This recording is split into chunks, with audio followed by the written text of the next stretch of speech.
just want to begin a little differently. Can you just please bear with me and listen to artist taxi driver Chucky Mark McGowan for a few seconds just to explain what this video is going to be about. So I hope you don't mind me quoting or reshotting your video, Chucky, but I need just to play you for a sec, okay?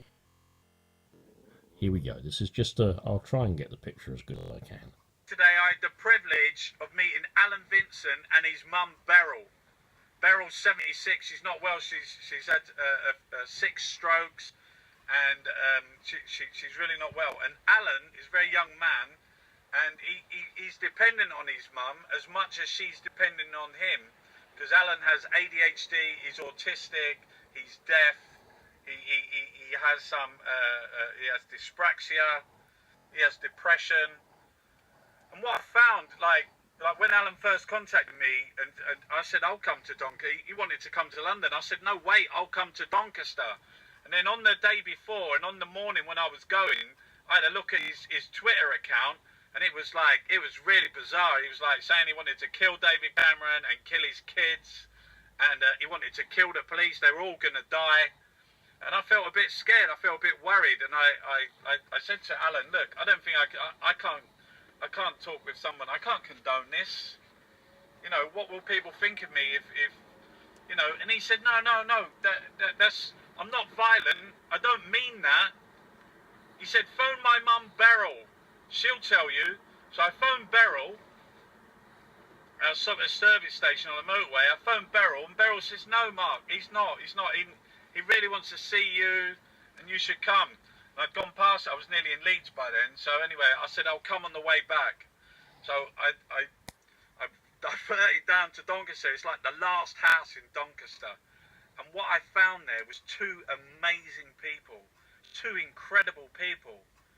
But there's that fear that society has about people with disabilities, like what Alan has, and they've censored him on Twitter, they've censored him on YouTube. They said you can't say those sorts of things. You can't do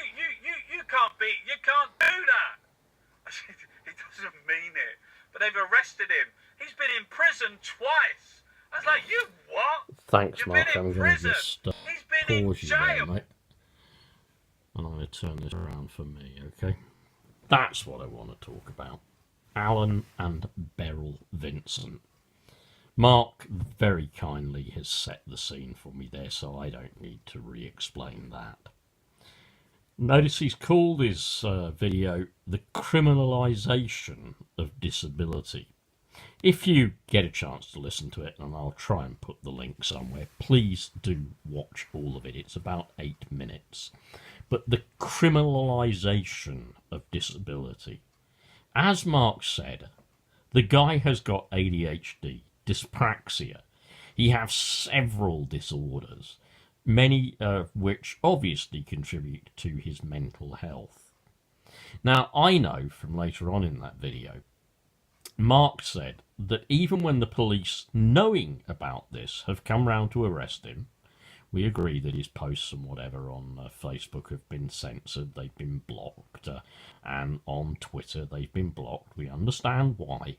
But when the police have come round to arrest him and take him away, 5 or 6 of them have turned up, and poor Beryl, who's ill herself, as Chucky Mark said, have said to them, why are you arresting him?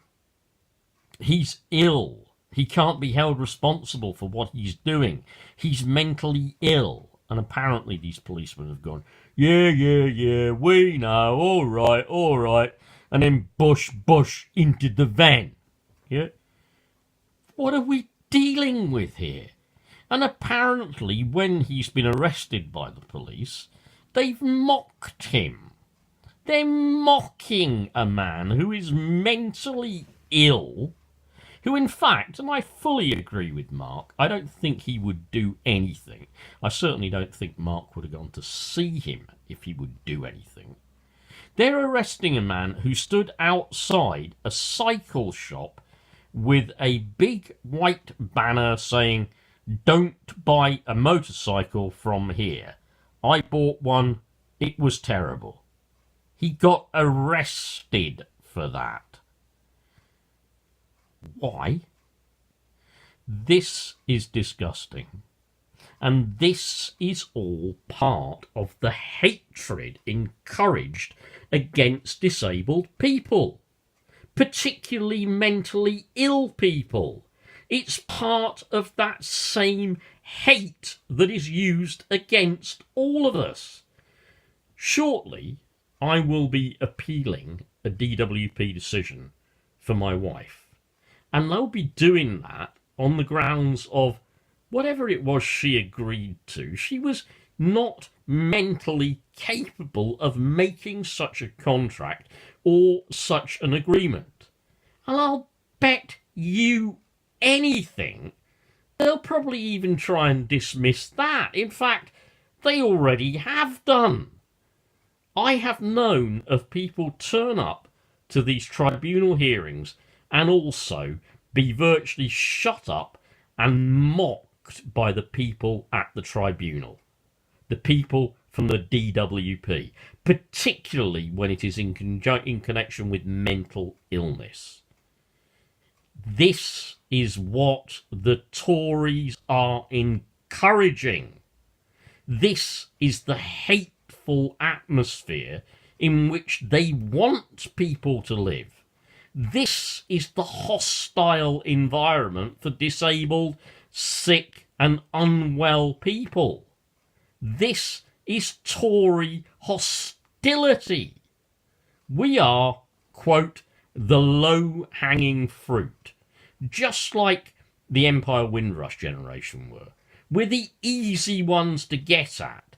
We're the easy ones to scapegoat and to make into figures of fear. I really feel for you, Alan Vincent, and Beyrl Vincent as well. And I just want to add this bit to say that something has got to be done. And to the UK police, what the hell are you doing treating somebody like that? What do we think this is? Nazi Britain? Well, very likely, under Theresa May and her conservative Nazis, it is. Think of them, please. And, as I say, don't forget to watch Chucky Mark's video as well.